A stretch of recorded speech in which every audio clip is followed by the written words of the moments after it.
지난주에 우리가 베드로가 왜 예수님을 모른다고 부인할 수밖에 없었는지 그 이유를 세 가지로 말씀을 드렸습니다. 첫 번째는 사탄의 시험이 있었기 때문이다라고 했고, 두 번째는 기도하지 않았기 때문이다라고 했고, 세 번째는 두려움 때문이었다라고 말씀을 전했습니다.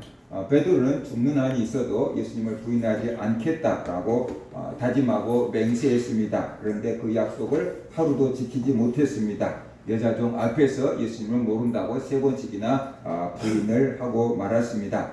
사람은 이렇게 완벽하지 않습니다. 넘어질 수가 있고 실패할 수 있습니다. 상처받을 수 있고 시험 들 수 있습니다. 문제는 그 자리에서 얼마나 빨리 일어나느냐 하는 것입니다. 이것을 회복 탄력성이라고 하는 겁니다. 실패하고 넘어지고 병들고 시험 들고 그러는데 얼마나 빨리 그 자리에서 일어나느냐 하는 것이 회복 탄력성인 거예요. 고무줄이 좋은 것은 쭉 잡아 내려놨다가 놔두면 다시 딱 원위치로 돌아가잖아요. 근데 고무줄이 이제 낡아지면 쭉 잡아 당겨 놓으면은 이제 안 줄어들고 원위치로 안 돌아가지요. 우리가 회복 탄력성이 좋다는 것은 어린 아이들도 학교에서 누군가의 상처받고 어른들도 회사에서 상처받고 교회도 시험 드는데 그 마음을 얼마나 빨리 다시 되잡고 정상적인 삶의 궤도로 돌아오느냐라는 것이 그것이 회복 탄력성인데 회복 탄력성이 좋은 사람들은 상처받아도 다시 또 일어나고 어떻게처럼 다시 일어납니다. 그런데 회복 탄력성이 없는 사람들은 한번 무너져 버리면 그걸로 영 일어나지 못하게 된다는 것이에요. 베드로는 실패했어요. 그런데 베드로는 다시 일어나서 하나님의 귀한 일꾼이 되잖아요. 회복 탄력성이 있었다는 뜻이에요. 그런데 유다는 한번 예수님을 부인하더니 가서 목 매달아서 죽고 말잖아요. 회개하고 회복하는 과정이 전혀 없고 그냥 목을 매달아서 죽고 만다라는 것이에요. 이것이 회복 탄력성이 있느냐 없느냐 차이예요. 오늘날 우리나라 청년들 가운데서 집에서 외톨이로 박혀 있는 사람들이 57만 명 정도 된다고 합니다. 지금 그러니까 전 군인들보다 육해공 군인 숫자보다 어떻게 보면은 집에 딱 이렇게 박혀 있는 은둔형 외톨이로 있는 청년들이 더 많다. 57만 명이라고 추정이 됩니다. 그런데 그 57만 명이 왜 그렇게 집에 은둔형 외톨이로 살게 됐느냐 그러면은 학교 다닐 때 학교에서 폭력을 당하고 앙따를 당하고 그 경험 때문에 두려워서 방에 갇히고 나가지 않았는데 그게 10년, 20년, 30년 지난 경우도 있고요. 그 다음에 회사에 취업이 안 된 사람들, 그래서 안 나간 사람들, 취업이 됐다가 또 이렇게 잘린 사람들, 그래서 그 상처 때문에 이렇게 집에 틀어박혀서 사람 만나기를 싫어했는데 그 시간이 10년, 20년 막 이렇게 가버린 겁니다. 그런데 그런 사람들이 한두 사람이 아니고 57만 명으로 추정이 된다고 합니다. 정부에서도 속수무책인 거죠. 사회로 나오라고 해도 나오지 않습니다. 두려워서. 그리고 가끔 그들이 이제 더 이상 견딜 수 없어서 밖에 나오면은 서현역 사건과 같은 그런 사고를 저지르게 되는 겁니다. 그러니까 가만히 놔둬도 사회가 병들어가고 그들이 사회에 나와서 돌아다녀도 아주 위험한 상황이 벌어질 수 있다는 겁니다. 정부에서 그 사람들을 잘 관리하고 건강을 회복시켜서 마음의 건강을 회복시켜서 사회 현장에 나와서 사회 구성원으로서 살아갈 수 있게끔 도와줘야 되는데 그런 일들을 전혀 하지 못하고 있다라는 것이에요. 그러니까 내 주변에는 그런 사람 없는데요 라고 할 수 있지만 정부에서 낸 통계에 의하면은 그런 사람들이 57만 명이나 된다는 거예요. 한참 일해야 될 젊은 청년들이 그렇게 있는데 세월이 간다고 그 문제가 해결되느냐는 거죠. 세월이 가면 갈수록 더 병세가 심각해지지 가만히 놔두고 좋아질 일은 없다라는 거예요. 그러니까 어려서부터 우리 학생들도 이 회복 탄력성을 가져야 돼요. 누구한테 말 한마디라도 상처받을 수 있고 몸으로 폭력당할 수 있고 사람들한테 무시당할 수 있는데 그것 때문에 쓸어안고 주저앉고 방에 갇히면은 그 증세가 계속되면 나중에 혼자 힘으로 일어날 수 없고 방 밖으로 나올 수가 없게 된다라는 거죠. 요즘 학생들은 어느 누구 때보다도 잘 먹고 좋은 것 입고 좋은 문화 혜택을 누리며 살잖아요. 그러니까는 키도 굉장히 많이 크잖아요. 그런데 마음은 그 어느 때보다도 연약하고 마음은 어느 때보다도 취약한 상황에 살고 있다는 것이, 왜냐 그러면 자연과 멀어져서 살고 있기 때문에 그런 겁니다. 예전에는 그래도 자연 속에서 뒹굴면서 살았거든요. 그런데 요즘 청소년들은 다 콘크리트 속에서 살고 있고 핸드폰 속에서 빠져서 살고 있거든요. 그러니까 회복이 될 구석이 없습니다. 자연으로 돌아가면 회복이 됩니다. 자연이 우리를 치유할 수 있는 힘이 있습니다. 왜냐하면 우리가 흙에서 왔으니까. 그런데 콘크리트 문화 속에서 살고 사람들이 만들어놓은 핸드폰, 컴퓨터 문화 속에서 살면은 그 영혼이, 그 마음이 치유가 안 됩니다. 그러니까 계속 병만 깊어지는 겁니다. 그런데 엄마 아빠들은 몸이 건강하면 잘 키운 걸로 생각합니다. 공부 잘하면 잘 키운 걸로 생각합니다. 그런데 공부 잘하고 1등한 사람들일수록 실패를 견디지 못합니다. 내가 늘 전교 1등인데 갑자기 전교 3등으로 떨어졌다. 그러면 불안해서 견딜 수가 없는 겁니다. 그래서 저 집중하려고 약물을 먹기도 하고, 그래도 안 되면 좌절하고 주저앉아 버린 겁니다. 그래서 화초 안에, 그 화분 안에서 자라는 화초는 쉽게 무너지지만 잡초는 또 나고 또 나고 그런다잖아요. 이 곱게 잘 자란 사람들은 한번 상처받고 충격받으면 견디지 못하고 쓰러져 버립니다. 죽습니다. 그런데 짓밟힌 그 잡초 같은 사람들은 그래도 또 일어납니다. 그 속에서 일어날 수 있는 그 힘이, 생명력이 있기 때문이다 라는 것이.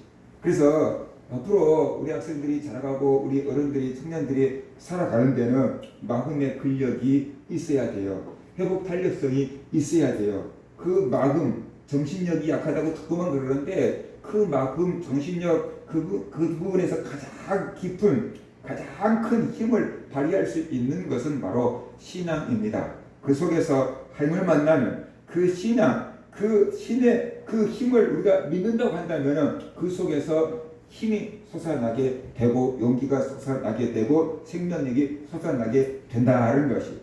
그래서 많은 부모들이 종교는 자유야, 네 알아서 해 라고 하는데, 종교는 자유라는 것이 성경에는 어디 있습니까? 우리나라 헌법에 있는 거잖아요. 그러면 예수 믿는 기독교인들은 헌법을 따라서 살아갑니까? 성경의 원칙을 따라서 살아갑니까? 그런데 많은 사람들이 성경을 내버리고 종교는 자유인데 뭐 이렇게 생각하고 자녀들을 방치하고 있는 경우들이 굉장히 많이 있다라는 것이에요. 그래서 우리들이 바른 가치관을 가져야 되고, 우리들이 바른 정신을 가져야 되고, 우리들의 자녀들과 그들의 마음의 건강, 영의 건강, 육체의 건강을 우리가 돌봐줄 수 있는 그런 부모들이 되어야만 된다는 것이. 왜냐 그러면 회복 탄력성을 잃어버린 청소년들과 청년들이 굉장히 많기 때문에 그렇습니다. 우리 어른 성도님들 한번 생각해 보세요. 여러분들 학교 다니면서 선생님들한테 매 안 맞아본 사람 있습니까? 그렇죠? 제 선생님한테 따기도 맞아봤어요. 우리는 그때 책상 위에 올라가고 무릎 꿇고 책상 위에 올라가면 그 무릎 꿇는 그 전에 이렇게 때리잖아요. 그렇죠? 또 자로 손등도 때려요. 여기 손등을 때리면 파랗게 멍들어요. 손등도 막 이렇게 때려요. 또 어떤 선생님은 막 꼬집는 선생님도 있었어요. 남자 선생님인데 막 이렇게 꼭 아픈 자리 이런 자리만 막 이렇게 막 꼬집는 선생님들도 있었어요. 발바닥도 맞아보기도 하고요. 참 많이 맞아보고 컸어요. 그런데 씩씩대고 다음날 또 학교 가는 거고 또 맞아도 가는 거고 그러잖아요. 친구들하고도 안 싸우면서 학교 뭐 다녀본 사람 얼마나 있으니까 때려보기도 하고 맞아보기도 하고 싸워보기도 하고 다퉈보기도 하고 막 그러면서 그게 꿋꿋하게 씩씩하게 살아왔잖아요. 근데 요즘 아이들은 못 견딥니다. 선생님들이 조금 때리면 못 견딥니다. 친구들이 조금 괴롭히면 못 견딥니다. 그냥 그걸로서 끝내버립니다. 그러니까 아무리 공부를 잘해도 이제 학교 그만둬버리면 소용없는 거잖아요. 그죠? 회사 취직하면 뭐 하겠습니까? 회사에서 좀 안 좋은 소리 한다고 그만둬버리면 어떻게 다니겠습니까? 그래서 우리가 마음이 건강해야 되고 회복 탄력성이 있어야만 된다라는 것입니다. 베드로가 회복이 되잖아요. 예수님을 부인하고 신앙이 곤두박질쳤던 베드로가 회복이 돼서 초대교회 위대한 일꾼이 되잖아요. 어떻게 해서 베드로는 그 곤두박질쳤던 신앙을 다시 회복할 수 있었는가? 베드로가 회복된 비결을 세 가지 살펴보려고 해요. 첫 번째는 예수님이 베드로를 위해서 기도해 주셨기 때문이다 라는 거죠. 예수님의 기도가 있었던 겁니다. 누가복음 22장 32절에 보면 내가 너를 위하여 네 믿음이 떨어지지 않기를 기도하였노니 너는 돌이킨 후에 내 형제를 굳게 하라 라고 예수님이 말씀하셨습니다. 예수님은 사탄이 베드로를 시험할 것도 알고 계셨고 베드로가 쓰러질 것도 알고 계셨습니다. 그래서 베드로가 다시 일어나서 믿음을 회복할 수 있도록 주님의 일을 할 수 있도록 기도해 놨다라고 이렇게 말씀을 하고 있습니다. 예수님의 이런 기도가 있었기 때문에 베드로가 회복할 수가 있었다는 것이 우리 부모들의 기도가 있을 때 자녀들이 회복할 수 있는 겁니다. 기도는 보이지 않는 힘이고 능력이다. 그런 것을 우리가 알아야 돼요. 예수님은 하나님의 보좌 우편에서 지금도 우리들을 위해서 기도하고 계십니다. 그러니까 우리는 베드로처럼 예수님의 기도 구원을 받고 있으니까 일어날 수 있다라는 그런 믿음을 가져야 되는 거죠. 로마서 8장 34절에 보면 누가 정죄하리요 죽으실 뿐 아니라 다시 살아나신 이는 그리스도 예수시니 그는 하나님 우편에 계신 자요 우리를 위하여 간구하시는 자신이라. 예수님은 하나님의 보좌 우편에서 우리들을 위해서 뭐하고 계신다고요? 기도하고 계신다라고 말씀을 하고 있습니다. 히브리서 7장 24절과 25절을 봐도 예수는 영원히 계심으로 그 제사장 직분도 갈리지 아니하느니라. 그러므로 자기를 힘입어 하나님께 나아가는 자들을 온전히 구원하실 수 있으니 이는 그가 항상 살아 계셔서 그들을 위하여 간구하심이라. 예수 그리스도가 항상 살아계셔서 우리들을 위해서 간구하고 계신다 라고 말씀을 하고 있습니다. 예수님만 우리를 위해서 기도해 주시는 게 아닙니다. 성령님도 우리를 위해서 기도하고 계신다라고 말씀합니다. 로마서 8장 26절에 보면 이와 같이 성령도 우리의 연약함을 도우시나니 우리는 마땅히 기도할 바를 알지 못하나 오직 성령이 말할 수 없는 탄식으로 우리를 위하여 친히 간구하시느니라 라고 말씀을 하고 있습니다. 우리는 진짜 무엇을 기도해야 되는지 모른다는 거예요. 그래서 기도 안 하는 거예요. 우리 학생들한테 기도 제목 뭐냐고 물어보면 이러고 있어요. 기도 제목이 없다는 거예요. 그러니까 기도를 안 하는 거죠. 그럼 우리는 기도하죠. 자녀들을 위해서 기도하죠. 그러면 우리가 가족들을 위해서 자녀들을 위해서 기도한 거 딱 한번 저울에 딱 올려놓고 보세요. 육적인 것이 많은가 영적인 것이 많은가. 우리는 자녀들을 위해서 늘 육체적인 거 건강하게 해주세요. 공부 잘하게 해주세요. 뭐 이런 것들을 막 돈 많이 벌게 해주세요. 뭐 좋은 데 취직하게 해주세요. 이런 것들을 기도하죠. 그 영혼을 위해서 그 믿음을 위해서 찬양할 수 있게끔 해주시고 기도할 수 있게끔 해주시고 말씀 듣고 은혜 받을 수 있게끔 해주시고 하나님 뜻대로 잘할 수 있게끔 해달라고 바르게 잘하고 착하게 잘하게 해달라고 이런 기도를 우리가 또 얼마나 합니까? 그러니까 하나님의 성령님이 볼 때는 우리가 뭘 기도해야 되는지 모른다는 거죠. 마땅히 기도할 바를 알지 못한다는. 나는 늘 기도하고 있는데요. 그런데 하나님 볼 때는 쓰레기 같은 것만 기도하고 있어. 진짜 구할 건지 안 구하고 있어. 또 이런 식인 거예요. 그래서 성령님께서 우리를 위해서 탄식함으로 친히 간구하신다라고 말씀을 하고 있습니다. 그런데 성령님께서 우리를 위해서 기도하시는데 우리 영혼을 위해서 성령님께서 탄식하면서 기도하고 계신다라는 것이에요. 베드로가 넘어질 때는 사탄이 베드로를 쓰러뜨리려고 청구했잖아요. 하나님께 저거 시험 남을 수 있게끔 베드로 시험할 수 있게끔 해주세요. 청구한 거잖아요. 사탄이 기도한 거예요. 베드로 한번 시험해보게 허락해달라고. 그래서 베드로가 넘어진 거잖아요. 그런데 베드로가 일어날 때는 예수님이 베드로를 위해서 기도한 거예요. 저 베드로가 다시 일어날 수 있게끔 해주세요. 그래서 다시 믿음을 회복하고 주의 일꾼이 될 수 있게끔 해주세요 라고 예수님이 기도해 준 거예요. 그 예수님의 기도가 있었기 때문에 베드로가 회복할 수 있고 일어날 수 있었다. 그런 것을 우리가 알아야 됩니다. 예수님의 기도는 능력이 있습니다. 예수님의 기도는 응답됩니다. 그런데 그 예수님이 누구를 위해서 기도하고 계신다는 거예요? 여러분을 위해서, 나를 위해서, 우리를 위해서 기도하고 계신다. 그렇기 때문에 우리는 그 기도가 있기 때문에 일어날 수 있다는 거예요. 근데 문제는 예수님이 나를 위해서 기도하고 계신다는 것을 내가 믿는 것과 믿지 않는 것은 다르다는 것이. 잠을 자고 일어나가지고 어떤 사람은 밤새도록 뒤척이면서 한숨도 못 잤어 라고 말을 하겠고, 어떤 사람은 잘 잤다, 개운하다 라는 말을 하겠대요. 근데 그게 진짜 잘 잔 건지 뒤척인지 그건 상관하지 않고 A, B로 딱 나눠가지고 한쪽에 있는 사람들은 어떻게 잘 잤든지 못 잤든지 간에 밤새도록 뒤척이면서 한숨도 못 잤어요 라는 말을 하게 했고, 어떤 사람은 뭐 악몽을 꿨든지 못 꿨든지 상관하지 않고 밤새도록 푹 잘 잤다, 그래서 개운하다라는 말을 하게 했어요. 그리고 나서 이 사람들의 피로도를 측정했어요. 그런데 밤새도록 뒤척이면서 한숨도 못 잤습니다라고 말한 사람들은 피로가 안 풀리는 거예요. 그런데 잘 잤다, 아이고 잘 잤더니 개운하다라고 말하는 사람은 피로가 확 풀리고 금방 잠이 딱 깨버렸다는 거예요. 그러니까 진짜 밤에 잠을 잤는지 못 잤는지는 상관하지 않고 아침에 일어났을 때 진짜로 잘 잤다, 간만에 진짜 잘 잤네, 푹 잤더니 피로가 싹 풀리네 라고 말하면은 이 사람의 피로가 진짜 풀려버린다는 거예요.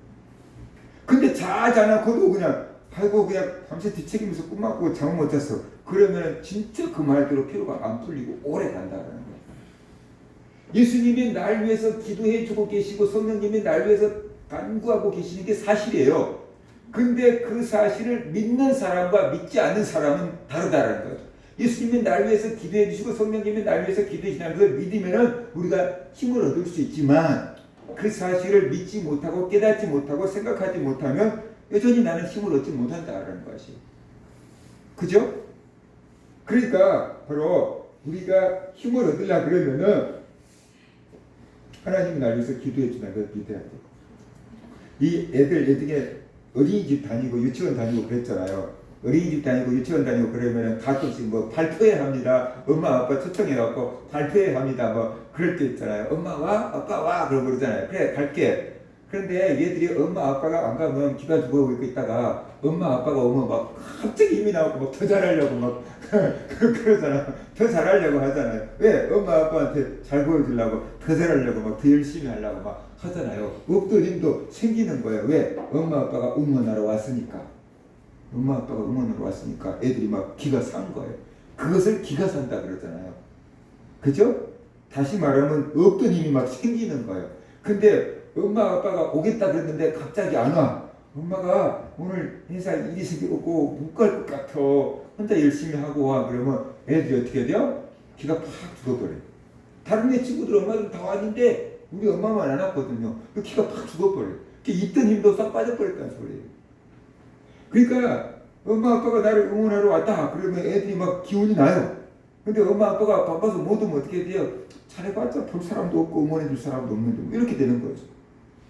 그러니까 하나님이, 예수님의 성령님이 우리들을 지켜보고 계시고 응원하고 계시고 기도하고 계신다는 것을 우리가 믿으면 어떻게 돼요? 힘이 난다는 거죠. 근데 그걸 모르면은 기도는 분명히 해주고 있는데 우리가 힘을 못 얻어. 그러니까 여러분을 위해서 기도해주고 계신 분이 있다는 것을 우리가 알아야 돼요. 예수님이 나를 위해서 기도해주고 계신다는 것, 그것이 복입니다. 성령님께서 나를 위해서 탄식함으로 기도하고 계신다는 것, 그것이 복입니다. 성도님들이 나를 위해서 기도해 주신다는 게 복입니다. 여러분의 부모님이 여러분을 위해서 기도해 준다는 것이 복이고, 목사님이 여러분을 위해서 기도해 준다는 것, 여러분이 복이다라는 것을 알아야 돼요. 누군가가 나를 위해서 기도해 준다는 것은 나를 사랑한다는 거고 나에게 관심이 있다는 것이에요. 관심이 없으면요, 뭘 기도해 줘야 될지 몰라요. 그렇죠? 관심이 없으면 제가 뭐 필요한지 모르잖아요. 제가 뭐가 문제가 있는지 모르잖아요. 그러니까 관심이 없으면은 기도를 해도 겉도는 기도밖에 못하는 거예요. 근데 관심이 있으면 지금 제 뭐 때문에 힘들어. 관심이 있으면 지금 제가 좀 시험 기간이야. 관심이 있으면 제가 또 뭐가 어려워. 알잖아요. 고민거리가 뭐야 알잖아요. 그러니까 그 관심거리를 갖고 기도해 줄 수가 있다는 거죠. 그러니까 여러분을 위해서 성도님들이 기도해 주고 목사님이 기도해 주고 엄마 아빠가 기도해 주고 예수님이 기도해 주시고 성령님이 기도해 준다는 것은 여러분에게 관심이 있다는 뜻이에요. 그래서 여러분에게 뭐가 필요한지 아신다는 거예요. 그래서 그걸 위해서 기도해 주신다는 거예요. 관심은 곧 사랑인 거예요. 사랑하지 않으면 관심도 없어요. 사랑하기 때문에 관심이 있는 거예요. 내가 사랑하지 않는 사람은 아프든지 말든지 그냥 막 초등학생이 담배를 피든지 말든지 학교를 가든지 말든지 내가 사랑하지 않는 애는 관심 없어요. 그런데 내가 사랑하는 내 자식이 초등학교 때부터 담배를 피고 다니고 학교도 안 가고 막 껄렁껄렁 하고 다니면 부모들이 어떻게 돼요? 혼내키고 기도할 수밖에 없는 거예요. 사랑하기 때문에 그런 거예요. 그래서 하나님이 날 위해서 예수님이 날 위해서 성령님이 날 위해서 목사님이 성도님들이 엄마 아빠가 날 위해서 기도해 주는 것은 나에게 관심이 있다는 것이고 나를 사랑한다는 것이. 그러니까 그게 얼마나 큰 복인지 알아야 돼요. 여러분 친구들이 있잖아요. 청소년들이 되면 엄마 아빠보다 친구가 더 좋잖아요. 그런데 여러분이 그렇게 친구를 좋아하는데 여러분이 혼자 잘 됐어. 그러면 친구가 축하해 라고 말해. 근데 진짜 축하해주는 친구들도 있지만 속에서 시기 질투가 일어나가지고 쟤 이번에 컨닝하고 시험 잘 봤다? 이렇게 막 하고 다니는 친구들이 있을 수 있어. 진짜 여러분이 잘 되면 배가 아파요. 그것은 진짜 여러분을 사랑하지 않기 때문이야. 근데 여러분이 100점을 맞아왔는데 엄마 아빠가 아이 우리 새끼가 100점 맞아갖고 배가 아파 죽겠네. 그 시기 질투하는 엄마 아빠는 진짜 없어. 왜냐면 진짜 사랑하니까. 내가 100점 맞은 것처럼 여러분이 100점 맞았는데 엄마 아빠가 뭐 해줄까? 한쪽 쏠까? 막 돈 투자해가면서 막 축하해주려고 그래. 왜냐면 사랑하기 때문에 그런 거예요. 그렇잖아요? 그러니까 우리 성도님들도 마찬가지. 여러분들이 갑자기 막 이렇게 막 복을 받았다, 막 잘됐다, 막 승진했다, 막 그러면은 옆에 있는 사람이 좋겠다, 뭐 축하해요, 막 그럴 수 있어요. 근데 속에서는 배가 아플 수 있어요. 그렇죠? 그런단 말이에요. 배가 아플 수 있다고 말이에요. 사촌이 땅을 사면 어떻게 돼요? 배가 아프다고 그러잖아요.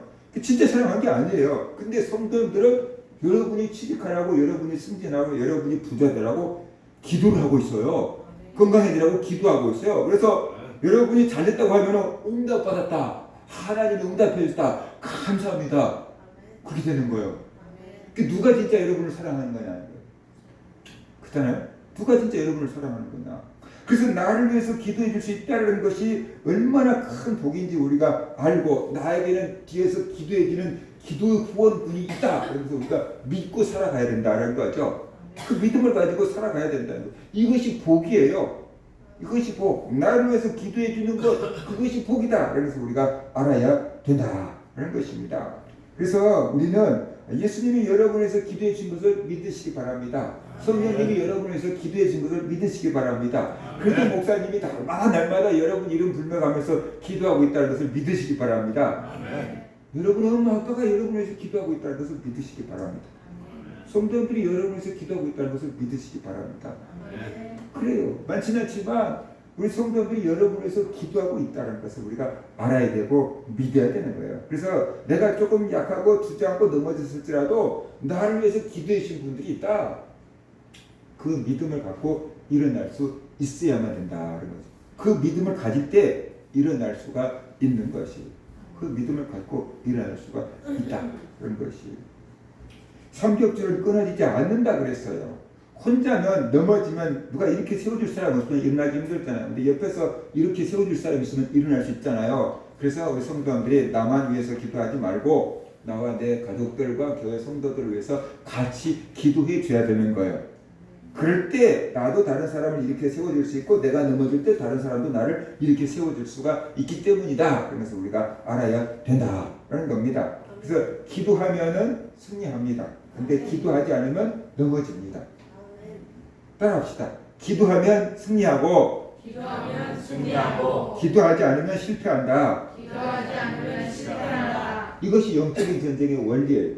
그러니까 우리 성도들이 늘 기도해야 돼요. 근데 기도는 혼자 하는 것보다 여러 사람이 모여서 함께 기도할 때 훨씬 더 힘이 있어요. 두세 사람이 내 이름으로 모인 곳에 나도 그들 중에 있다라고 주님이 말씀하셨잖아요. 그러니까 우리가 협력해서 기도해야 된다는 거죠. 내 기도 제목을 어떻게 돼요? 알려줘야 되는 거예요. 내가 기도 제목을 다른 사람에게 알려줘야 돼요.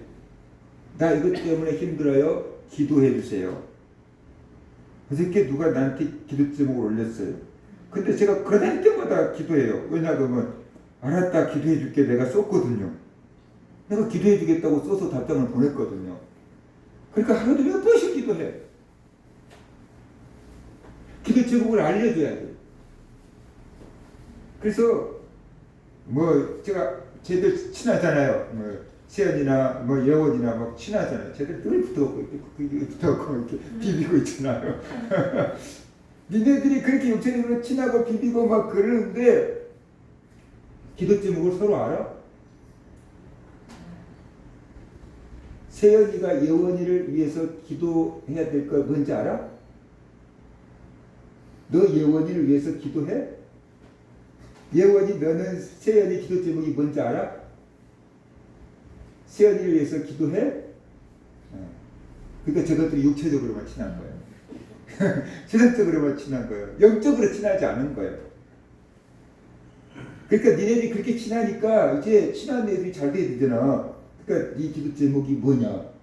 그거 듣고 내가 기도해 줄게. 나는 기도 제목 이거야. 너도 날 위해서 기도해 줘. 그럴 때 이제 육체적으로도 친할 뿐만 아니라 영적으로도 친해지고 둘 다 믿음도 좋아지게 된다는 거죠. 네 좋아하는 찬양이 뭐냐? 내가 한번 들어볼게. 오 좋더라. 나는 이 찬양이 좋더라. 니도 한번 들어봐. 이렇게 하면서 니네들이 영적으로 더 가까워지고 영적으로 끈이 탁 이어질 수가 있다라는 것이에요. 그래서 우리 성도님들이 서로 기도 제목을 이렇게 알려주세요. 내가 알려주면 저분은 날 위해서 기도해 줄 거야 라는 믿음이 가는 분들이 있잖아요. 그럴 때 성도님 나 요즘 이것 때문에 힘들어요. 기도 좀 해주세요 하고 딱 문자로 보내놓으면 그 기도 제목을 받으신 성도님들이 어떤 반응을 보일까요? 자, 누군가가 예를 들어서 신집사님이 천집사님한테 천집사님 나 이것 때문에 힘들어요. 천집사님 기도 좀 해주세요 하고 딱 문자를 보냈어요. 자, 그러면 천집사님이 그 기도 제목을 딱 받고 어떤 마음이 있을 것 같아요?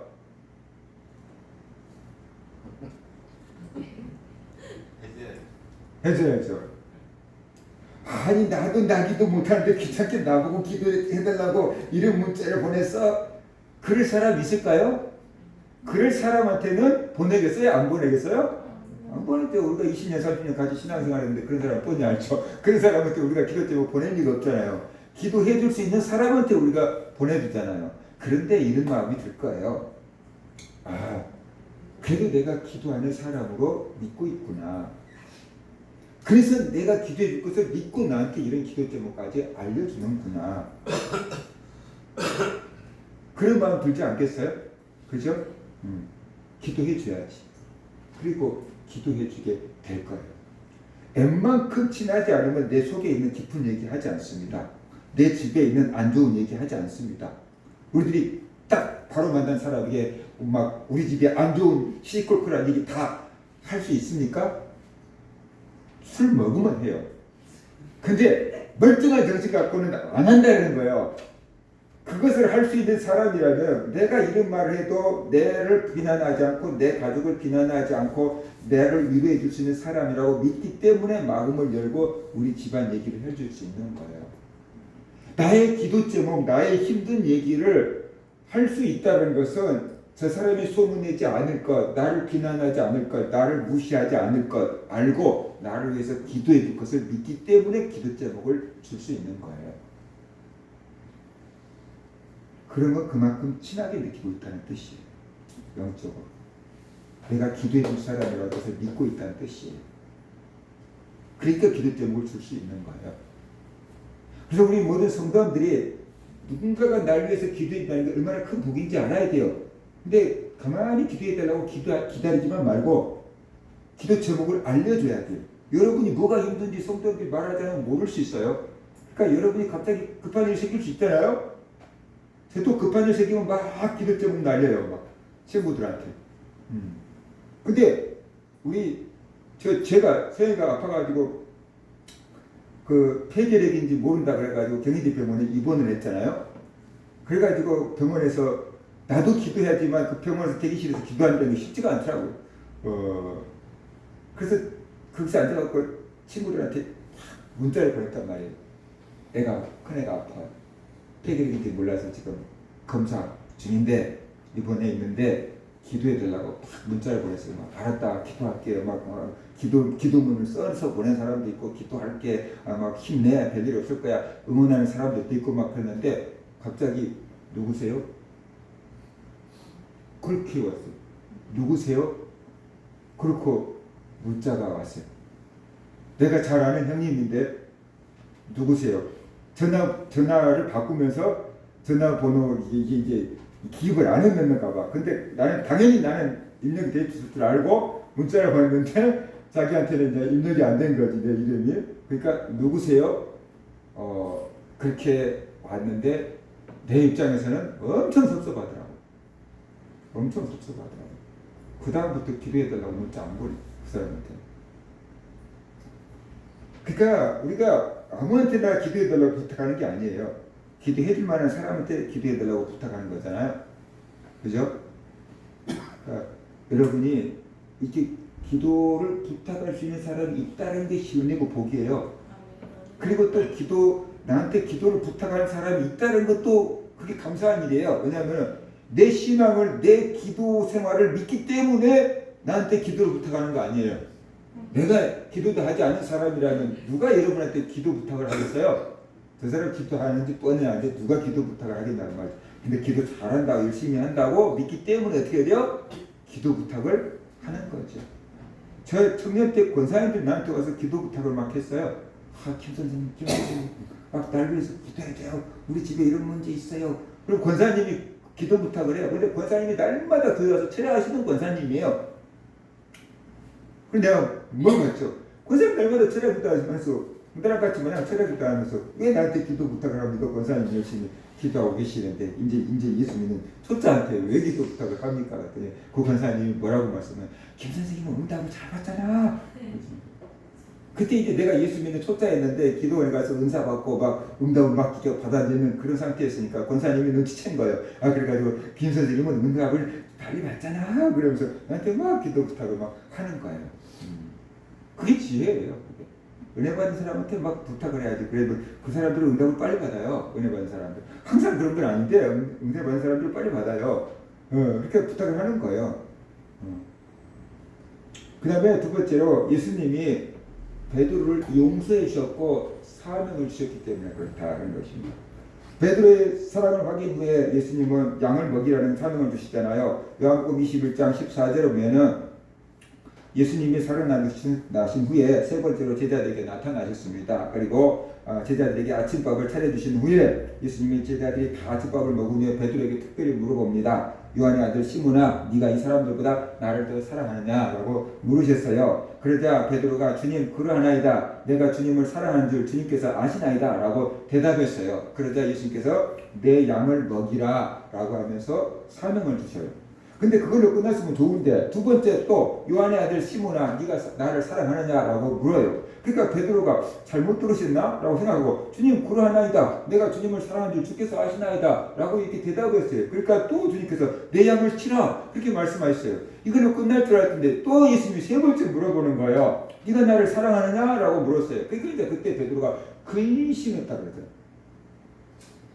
왜 세 번씩이나 물어볼까? 베드로가 근심했어요. 그래서 베드로가 대답하기를 주님 모든 것을 아시오면 내가 주님을 사랑한 줄 주께서 아시나이다 그랬어요. 그러다 또 내 양을 먹이라 그러면서 사명을 주셨어요. 베드로가 예수님을 부인하고 잃어버린 사명을 다시 회복시켜 주셨어요. 그것은 뭐냐 그러면은 예수님이 베드로를 용서한다는 뜻이에요. 네가 나를 부인했지만 내가 너에게 와서 물어본 말은 야 왜 나를 모른다고 세 번씩이나 부인했냐? 너 그럴 수 있냐? 섭섭하다. 예수님께서 그렇게 말씀하신 게 아니에요. 베드로의 실패를 꼬집는 게 아니잖아요. 네가 나를 사랑하느냐라고 물어보신 거잖아요. 내가 나를 사랑한다. 나는 그게 지금 중요한 거다. 네가 나를 왜 부인했느냐? 그게 중요한 게 아니고 지금도 네가 나를 사랑하느냐? 그게 중요한 거다. 나를 사랑하는 마음이 있다면 나는 너를 용서한다. 나를 지금 그대로 사랑한다면 나는 너에게 사명을 맡길 거다. 그 얘기하고 있는 거잖아. 그래서 예수님께서 베드로를 용서하시고 베드로에게 사명을 주셨어요.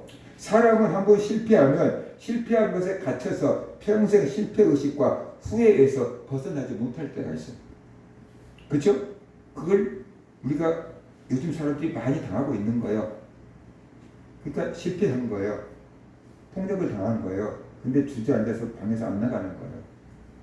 그잖아요. 그러니까 우리가 한번 실패하면 사람이 실패의식에 사로잡히는데 그게 뭐냐 그러면 이번에는 실패했다. 그게 아니고요. 나는 실패자야. 이것이 실패의식인 거예요. 이번에 내가 실패했잖아요. 이번 시험 망쳤어요. 그러면 이번 시험은 망쳤네. 이렇게 돼야 된다는 거예요. 그런데 요즘 대학생들이 무슨 생각을 하냐면 한 번 시험을 망치면 이렇게 생각한대요. 내 인생 망쳤네. 그러고요. 시험 한 번 망친 것이 이번 인생을 다 망친 거냐 그 말이에요. 유명한 그 앵커였는데 대학생들한테 언어학을 가르치는 교수가 됐대요. 그래서 굉장히 많은 학생들과 1대1로 커피를 마시면서 물어봤는데 그 대학생들 의식이 그렇다는 거예요. 시험을 한 번 망치면 이번 시험을 망쳤다가 아니고 인생을 망쳤다라고 생각합니다. 이번 생을 망쳤다라고 생각합니다. 그게 실패 의식인 거예요. 시험 한 번 망칠 수 있어요. 떨어질 수 있어요. 목사님도 운전면허 10번이나 떨어졌어요. 시험 망칠 수 있고 떨어질 수 있어요. 그렇죠? 근데 이것 때문에 내가 실패자야 라고 생각하면 안 된다는 거예요. 나는 할 수 있는 게 하나도 없어. 나는 항상 망해. 요건 실패 의식인 거예요. 왜 실패했지? 왜 안 됐지? 다음에 어떻게 하면 될 수 있지? 이렇게 하고 나가야 된다는 거예요. 그런데 이제 나는 안 돼! 하고 포기하고 주저앉아버리는 게 실패 의식이에요. 그 다음에 후회만 하고 살아요. 그때 그러지 않았어야 되는데 그러면서 후회만 하고 사는 거예요. 그런데 예수님은 그렇지 않다. 예수님의 관심은 우리가 실패한 것에 있지 않다. 그러니까 안 되는 사람들은 실패하는 데 딱 꽂혀갖고 더 이상 한 발짝도 나가지 못해요. 근데 예수님은 우리한테 실패하는 데 관심이 있는 게 아니에요. 지금 네가 나를 사랑하느냐 여기에 관심이 있는 거예요. 지금 네가 나를 사랑하느냐 여기에 관심이 있어요. 그러면 다시 해봐. 용서해줄게 다시 해봐. 그거예요. 네 수긍하고 싶냐? 네 하고 싶냐? 그럼 다시 한번 해봐. 기회 줄게. 요거예요. 왜 실패했냐고, 왜 날 모른다고 부인했냐고 예수님은 따져 묻지 않아요. 네가 나를 사랑하느냐고 물어요.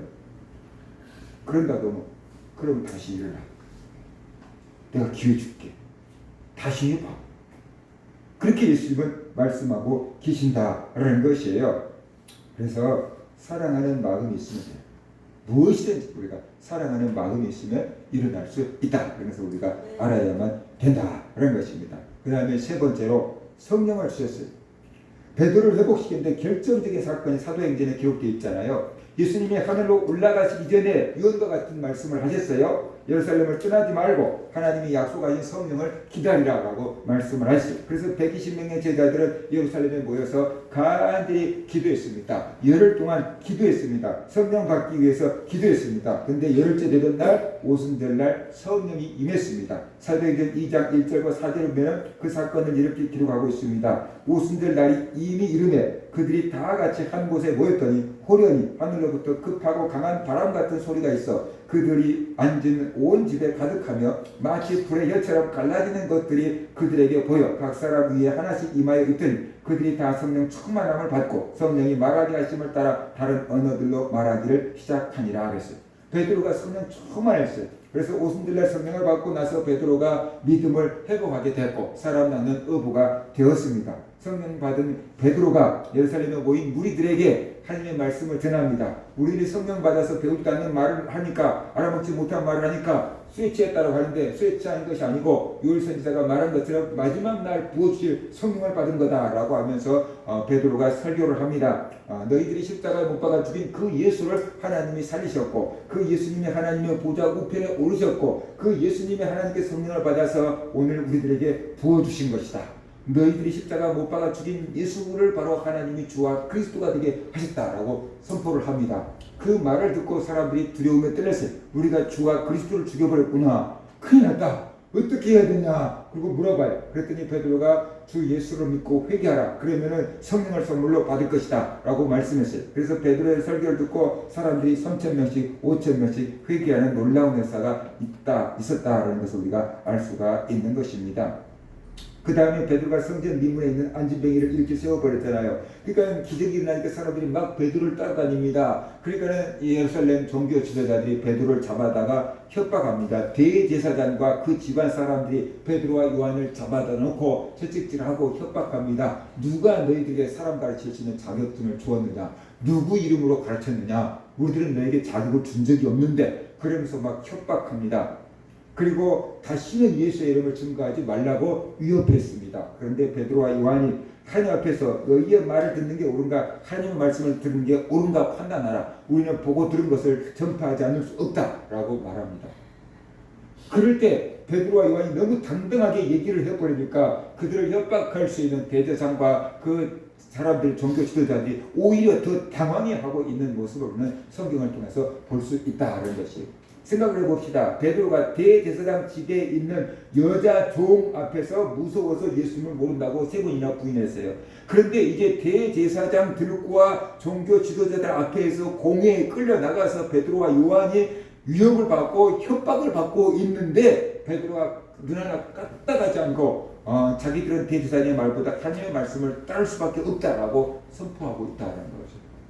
베드로가 완전히 당당한 사람이 됐잖아요. 걱정이 소심했던 베드로가 완전히 당당한 사람이, 담대한 사람으로 바뀌었잖아요. 무엇 때문에 그럽니까?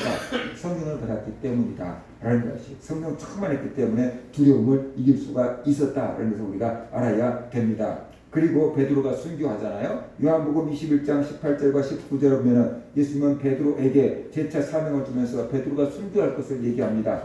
내가 진실로 진실로 네게 이르노니 네가 젊어서는 스스로 띠뛰고 원하는 곳으로 다녔거니와 늙어서는 네 팔을 벌리니 남이 내게 띠뛰고 원하지 아니한 곳으로 데려가리라. 이 말씀을 하시면 베드로가 어떠한 죽음으로 하나님께 영광을 돌릴 것을 가리키리라. 이 말씀을 하시고 베드로에게 이르시되 나를 따르라 하시니 그랬잖아요. 베드로가 어떻게 순교했습니까? 성경에 베드로의 순교 사건은 기록되어 있지 않습니다. 그런데 전해 오는 이야기에 따르면 주 60년경 네로 황제가 기독교인들을 박해할 때 베드로가 십자가형에 처해지게 됐대요. 그런데 베드로가 내가 나같이 부족한 놈이 예수님과 같이 십자가에 못 박힐 수가 없다. 차라리 거꾸로 매달라. 그래서 베드로가 십자가에 거꾸로 매달려서 죽임을 당했다. 그랬잖아요. 죽임을 당했는데도 베드로가 두려워하지 않고 끝까지 믿음을 지키면서 순교자의 반열에 올라섰다라는 것입니다. 베드로가 이렇게 신앙을 회복할 수 있었던 것은 자기 힘과 자기 의지를 믿었을 때 된 게 아니다라는 거죠. 오직 기도했고 성령 받았을 때 이렇게 베드로가 믿음을 지킬 수가 있었다라는 것이. 근데 이거 보세요. 베드로가 예전에는 1시간도 기도하지 못하고 졸던 베드로잖아요. 사탄이 너를 시험할 거다. 시험 들지 않도록 깨어서 기도하라. 예수님이 말씀하셨는데 베드로는 3시간 동안 1시간도 기도하지 못하고 잤잖아요. 그런데 예수님이 승천하시기 전에 하나님이 약속한 것을 기다리라 라고 했더니 베드로가 기도했는데 며칠간 기도한 줄 알아요? 열흘 동안. 전심으로 열흘 동안 기도했다죠. 기도하지 못하고 졸았던 베드로가 기도하는 사람으로 딱 바뀌었어요. 기도하지 못할 때는 여자종 앞에서 무서워서 예수님 모른다고 부인했어요. 근데 기도하고 성령 충만 받고 나니까 어떻게 돼요? 대제사장 앞에서도 당당하게 예수님의 복음을 전하고 십자가형을 당하면서도 두려워하지 않냐고 끝까지 믿음을 지키는 사람이 되었다라는 것이에요. 그러니까 기도하지 않으면 실패하고 기도하면 성공한다. 신앙이 일어난다. 라는 것을 우리에게 말씀해주고 있다라는 것입니다. 베드로가 넘어질 때는 바로 기도하지 못해서 넘어진 겁니다. 베드로가 승리할 수 있었던 것은 기도하고 성령 충만 받았기 때문에 일어날 수 있었던 거다. 그러면서 우리가 알아야 돼요. 그래서 우리의 신앙생활은 기도하지 않으면 지고 기도하면 이긴다. 그것을 우리가 알아야 돼요. 우리 안에 시험하고 있는 것들이 너무나도 많아요. 우리를 시험하고 있는 것들이 너무나도 많다. 베드로를 시험했던 사탄이 지금도 저와 여러분을 시험하고 있다는 거죠. 은혜 받지 못하게 시험하고 있고 은혜 받은 것들을 쏟아버리게 하려고 시험하고 있다는 거죠. 은혜 받지 못하게 하려고 주일날 교회 가지 못하게 하고 예배 때 졸게 만들고 이렇게 만들고 있어요. 또 은혜 받았어요. 그러면 집에 가서 가족들과 싸우게 하고 화내게 하고 상처받게 만들고 그래가지고 은혜 받은 것을 쏟아버리게 만들어요. 그 시험을 하고 있는 거예요. 그래서 우리는 은혜를 받아야 되니까 시험을 이기고 교회를 와야 되고 교회에서 받은 은혜는 지켜야 되니까 싸우지 않고 믿음을 지켜야 돼요. 가족들이 서로 도와줘야 돼요. 받은 은혜 쏟아버리지 않도록 싸우지 않도록 서로가 조심하고 지키고 싸웠을지라도 빨리 회개하고 회복할 수 있는 그런 사람들이 되어야만 된다라는 것이에요. 그래서 우리가 은혜를 지킬 수가 있게 되는 겁니다. 그 다음에 우리는 어떻게 해요? 이 기도해야 돼. 정신 차리고 있어도 막 기도하지 않으면 이겨낼 힘이 없어요. 사탄아 물러가라. 근데 가지도 않아. 기도하고 능력이 없으면은 그러니까 우리가 기도하고 능력이 있어야지 가는 거잖아요. 그렇죠? 그러니까 우리가 사탄아 물러가라라고 해도 막 안 간다는 거죠. 서희가 탕후루가 먹고 싶다 그래서 탕후루를 하나 샀어요. 근데 그걸 냉동실에 얼려놓는 아이스 탕후루를 사줬어요. 탕후루가 나도 뭔지도 모르니까 맛이라도 보자 하고 탕후루를 하나 샀어요. 그랬는데요. 파리보다 조금 큰 벌이 그 탕후루에 붙어있는 그 설탕? 아무튼 시럽? 요걸 냄새를 맡고 벌이 달라붙은 거예요. 우리가 맛보기도 전에 이게 벌이 달라붙었는데 내가 요만한 종이로 계속 쳐내고 밀어내도 땅에 떨어져도 또 올라오고 붙고 이게 한 3분 동안 그만 벌하고 싸웠는데 몇 번을 내가 쳐갖고 벌이 땅에 떨어졌는데 또 올라오고 또 달라붙고 진짜 목숨 걸고 달라붙더라고 이게. 그래서 내가 얘가 죽기 전에는 포기하지 않겠구나. 얘하고 싸우다가 내가 지칠 판이야. 탕후루는 입에 대지도 못하고. 그래가지고 결국 탁 치니까 책상에 탁 떨어졌잖아요. 그래서 내가 종이를 꼭 눌러서 죽여버렸어요. 그러니까 싸움이 끝나더라고요. 그러면서 내가 무슨 생각을 했냐면 마귀가 이 정도 끈질긴 거지. 귀신이 이렇게 끈질긴 거지. 그래서 진짜 목숨 걸고 달라붙더라고. 웬만한 파리 같은 게 밥에 이렇게 붙으면 좀 쫓아버리면 이제 안 오잖아요. 근데 얘는 땅에 떨어질 정도로 쳐놔도 또 일나고 또 일나고 끊임없이 목숨을 걸고 달라붙는데 내가 지금까지 살아오면서 그렇게 목숨 걸고 달라붙은 벌은 생전 처음 봤어요. 죽이니까 끝나더라고요. 귀신이 사탄이 우리 은혜에서 멀어지게 하려고 목숨 걸고 달라붙거든요. 방해를 하거든요. 근데 우리가 그 쳐 죽일 수 있는 물리칠 수 있는 능력이 없으면 계속 귀찮게 싸워야 돼. 내가 한 3분 싸우고 나니까 귀찮더라고요. 이렇게 독한 놈이다 있나 진짜 독하다 그 생각이 들더라고요. 마주도 달라들고 땅에 떨어져도 달라들고 막 금방 달라붙어요. 막 피했다가 왔다가 막. 근데 내가 지금까지 살아도 저렇게 독한 놈을 처음 봤어. 근데 귀신이 그래, 사탄이 그래. 그렇게 우리를 은혜에서 떨어지게 하려고 해요. 근데 우리가 기도해갖고 능력받지 않으면 아무리 물러가라 해도 안 가요. 안 가요. 그러니까 우리가 지쳐서 그만두는 거야. 근데 우리가 기도해갖고 은혜받고 성령 초마를 보면 사탄아 물러나라 하고 가버려. 그러니까 한 방에 끝나는 거야. 그거 기도해야지. 은혜 받아야 되잖아요. 그렇죠? 그래야지 우리의 믿음을 지킬 수 있고 믿음을 회복할 수 있다. 이런 것이 내 힘만 갖고는 안 됩니다. 내 마음만 갖고는 안 됩니다. 성령 충만을 받아야 됩니다. 그러니까 우리가 진짜 구해야 될 것은 뭐냐면 성령 충만이에요. 하나님을 구해야 돼. 예수님을 구해야 되고 성령 충만을 구해야 돼. 그러면은 우리가 영적인 시험에서 이길 수 있다. 믿음을 지킬 수 있다. 쓰러져도 다시 회복할 수 있다. 우리 모든 성도들이 기도해서 성령 충만 갖고 늘 믿음을 회복하고 승리하며 살아가는 그런 성도들 되시기를 주의 이름으로 축원합니다. 같이 우리